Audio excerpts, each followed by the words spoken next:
माँ, मुन्ना कब मरेगा? एक दुख भरी कहानी। एक दिन ठेले पर भार अधिक होने के कारण हरिया उसे ठीक से संभाल नहीं पाया और तेज गति से आती ट्रक से भिड़ गया। अगले ही पल उसकी मौत हो गई और उसके पीछे रह गई उसकी पत्नी देवकी और दो छोटे छोटे बच्चे, मुन्ना और गुड्डी।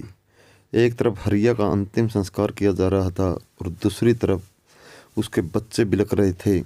इसलिए नहीं कि पापा मर गए थे, वे तो भूख से बिलख रहे थे। उन्होंने कई दिनों से पेट भर खाना नहीं खाया था और आज तो मुंह में एक निवाला भी नहीं गया था, सो भूख से रोए जा रहे थे।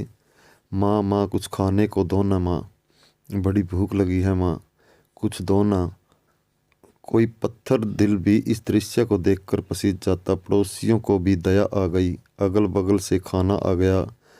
बड़े दिनों बाद आज गुड्डी और मुन्ना पेट भर के खाना खा रहे थे।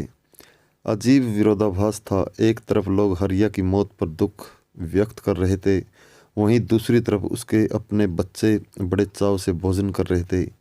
देवकी ने अगले कुछ दिन इस तरह से उधार लेकर और बच्चों का पेट पाला, लेकिन ये कब तक चलता? लोगों ने मदद करना बंद कर दी। देवकी पागलों की तरह काम खोजने लगी, लेकिन तमाम कोशिशों के बावजूद भी किसी ने उसे काम नहीं दिया। जब थक हार कर घर लौटी तो बच्चे उम्मीद से उसकी तरफ देखने लगे। गुड्डू तुतलाती आवाज़ में बोला, क्या लाई हो माँ, जल्दी से खिला दो, बड़ी भूख लगी है। माँ रो पड़ी और बच्चे समझ गए कि माँ के पास कुछ भी नहीं है। एक पल के लिए अजीब सा सन्नाटा पसर गया। फिर गुड्डी बोली, माँ, ये मुन्ना कब मरेगा? पागल हो गई है, ऐसा क्यों बोल रही है?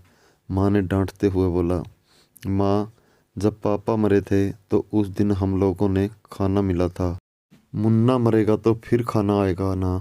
गुड्डी की बात सुनकर माँ की आंखें फटी की फटी रह गई। उसके पास गुड्डी की बात का कोई जवाब न था। दोस्तों, ये सिर्फ एक कहानी नहीं है, ये दुनिया के करोड़ों लोगों की हकीकत है। इस पर गौर कीजिए। जिस खाने को हम थाली में ऐसे ही छोड़ देते हैं, उसकी कीमत को समझिए।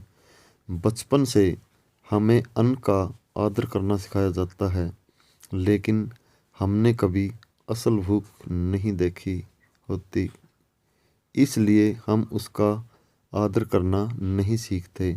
एक दिन, बस एक दिन भूखा रहकर देखिए और आप करोड़ों लोगों का दर्द समझ जाएंगे। चलिए हम प्रण करें कि हम कभी भी अन्न का अपमान नहीं करेंगे, हम कभी भी खाना बर्बाद नहीं करेंगे, हम कभी भी होटल जाकर दो लोगों के बीच चार लोगों का खाना नहीं मंगाएंगे।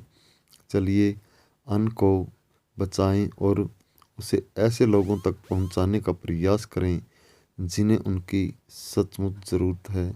दोस्तों, ऐसी ही दुख भरी कहानी देखने के लिए हमारे चैनल को सब्सक्राइब करें और बेल आइकन को प्रेस कर लें, ताकि आगे आने वाली वीडियो का नोटिफिकेशन आपको मिलता रहे।